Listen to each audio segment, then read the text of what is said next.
Hello, I'm Dr. Lewis Hoffman of Saybrook University. This is a brief introduction to the History and Systems of Psychology course that I teach at Saybrook. The primary purpose of this is to help familiarize you with some of the expectations and to try and set you up to succeed in the course.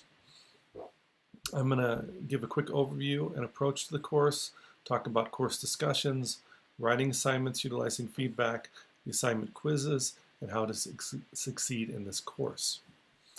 First of all, with my approach to the course, the primary assumption for me is that history is relevant. I view my job is to help make sure that everyone taking this course is able to begin recognizing how history is relevant to what's happening in psychology today. This is also part of your responsibility as a student as well, is to use critical thinking to think about how is history relevant today, how is it impacting what's going on in the field and the world today. So part of what is encouraged is learning to think critically about history. An example of this is the next bullet point, acknowledging the problematic history of psychology. So as we think about some of the problems in the history of psychology, that's one way that we can critically think about it. What is missing in the discussion? What is critical aspects of the history that seem to be ignored? Keep in mind that critical thinking is not trying to be critical. Critical thinking is thinking about something from multiple perspectives, thinking about how to apply content, thinking about it more holistically in context. So you don't have to be critical of anything to critically think. Another aspect of this course is developing writing and communication skills for a graduate context. Most students that take this course take it earlier in the program rather than later, and it's very important to be able to begin working with the expectations for what is expected in writing and communication, including communication in the online discussion forums, and to begin developing your writing skills. I'll talk a little bit more about that in a minute. Also, part of my approach to this course is that there will be various video lectures on topics that either are not adequately discussed in the text or where I feel some of the perspectives are missing. In particular, the video lectures and some of my video posts at the beginning of the weeks in the discussions are intended to help think a little bit about humanistic perspectives on the topic. Saybrook University is rooted in the humanistic tradition, and so throughout the history we want to be thinking some about humanistic perspectives on topics. With the course discussions, first of all, a foundational assumption of mine is that this is not busy work.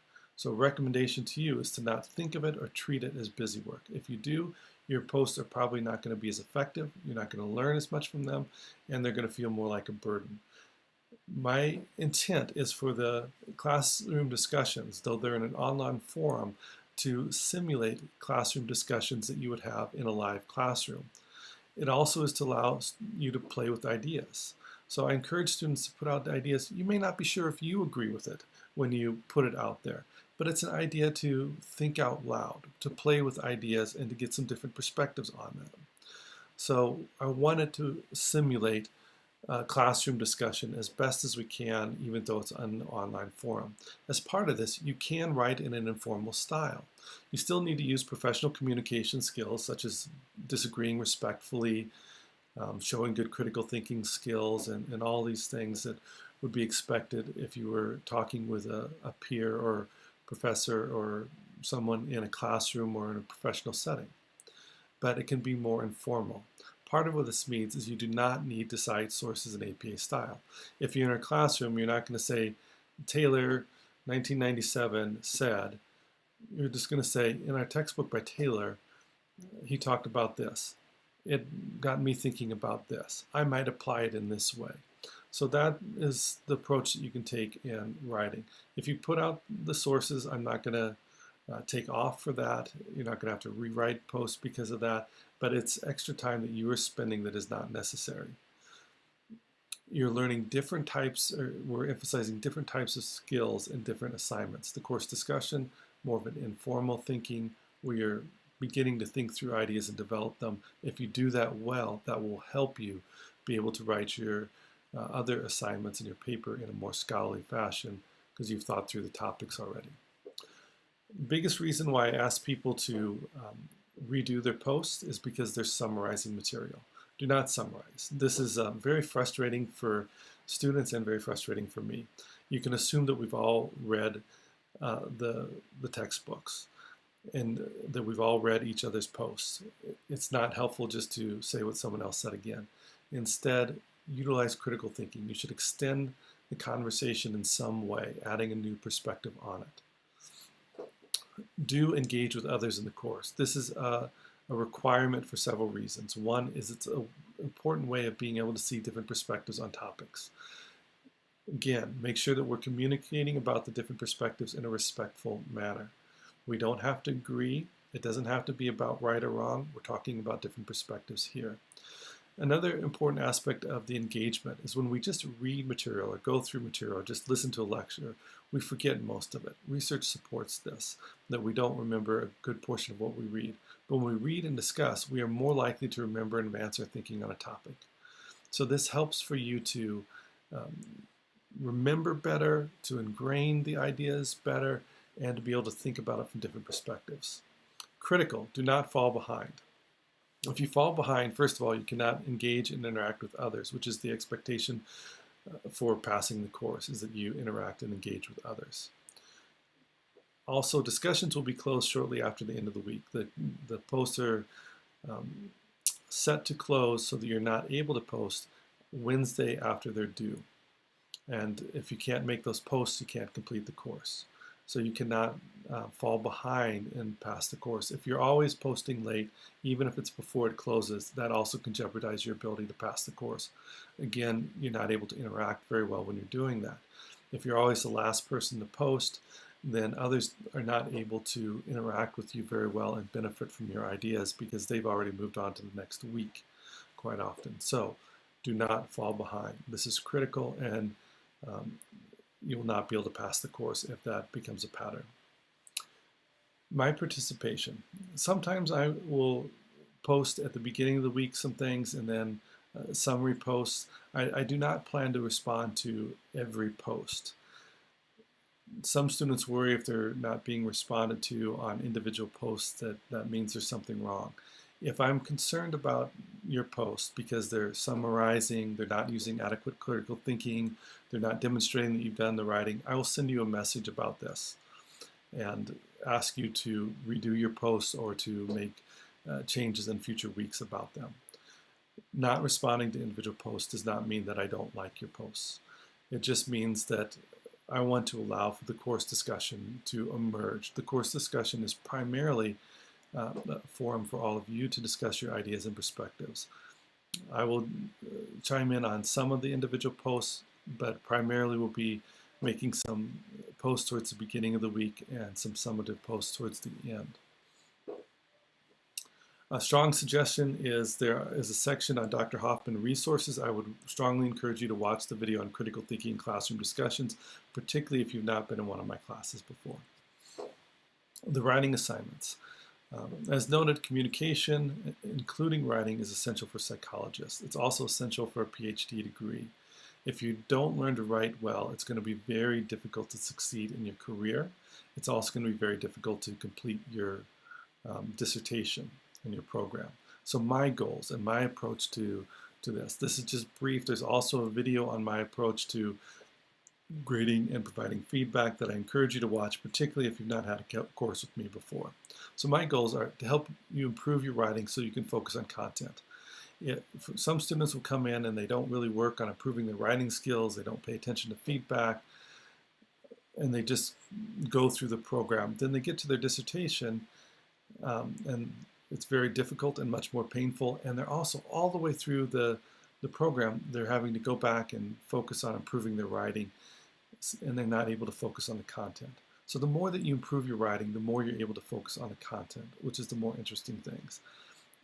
As I was pointing to, it'll also help you save time over the course of the program. If you're having to rewrite papers, if you're always struggling with APA style, then you're going to be spending a lot of time on your writing that could be spent on other things. It is much better to focus early on mastering your skills in writing, and so that you can focus on other things, the content, and move through the program more quickly. It also will make your dissertation much, much less painful if you can focus on your writing and mastering the basic foundations of scholarly writing earlier in the program. It'll also help you towards your career goals. that bad writing can close a lot of doors, make it difficult to get jobs, limit referrals, all kinds of different things. Writing well can help increase referrals, can help gain respect, can open the door for job opportunities. It's critical that you learn to write well. Each writing assignment should demonstrate improvement on writing and critical thinking. We spend a lot of time on reading papers and providing feedback as professors, not because it's fun, not because we're trying to be critical, but because we want to help you learn and succeed. It's disrespectful of professors to not take the feedback given seriously and to not try and make improvements on your writing. At Saybrook, feedback on writing is also an essential aspect of our pedagogy. We often require students to rewrite papers. That's a common thing that you may be asked to do in the program.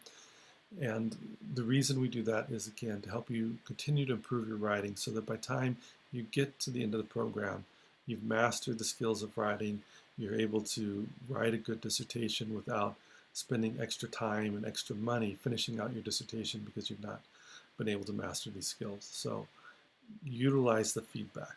All written assignments should use a scholarly style of writing except for course discussions. So as noted, the course discussions, that's more of an informal style. All the rest, the 7 assignments in the paper, they should reflect a scholarly style of writing. Journal articles are a good example of this. So avoid things such as saying, I think, my opinion is. Those are not needed in scholarly writing. You're the author, that's implicit that you're writing from your perspective. So be sure to write in the scholarly writing tone. There's also video and some resources about this online. So strong suggestion, particularly if you've not had a course with me before, watch the recommended videos on writing, particularly the one on writing and critical thinking and how I approach grading papers. Assignment quizzes. This is something new that I'm adding to my assignments. What I'm finding is a lot of students get busy and do not adequately review the feedback on papers, do not adequately review the course assignments, and so adding some quizzes, not to be graded, but to help reinforce learning, help set you up for succeeding. So you do have to do the quizzes, but they're not graded. If you do them, you get credit for them. But the purpose of these, again, are to help set you up to succeed, to help remind you about the expectations for utilizing feedback and what's expected with the different assignments. So how to succeed in the course, as I mentioned, keep up with the requirements. Read the policy on the expectation for completing assignments in a timely manner. Follow that. Keep up. Prepare in advance. If you know that you're going to have a busy time going on at a particular time of the term, work to get ahead. Keep in mind at the end of the term, it's going to be busy for everyone. You need to keep up with the assignments. The assignments will close shortly after the due date.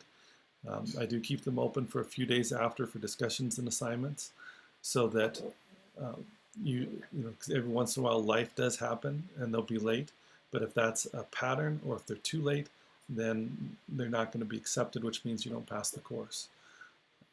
This is a very important thing to establish, as well as if you are going to be late, even a day or two late, to utilize professional courtesy and contact the instructor. You should do this in all of your courses.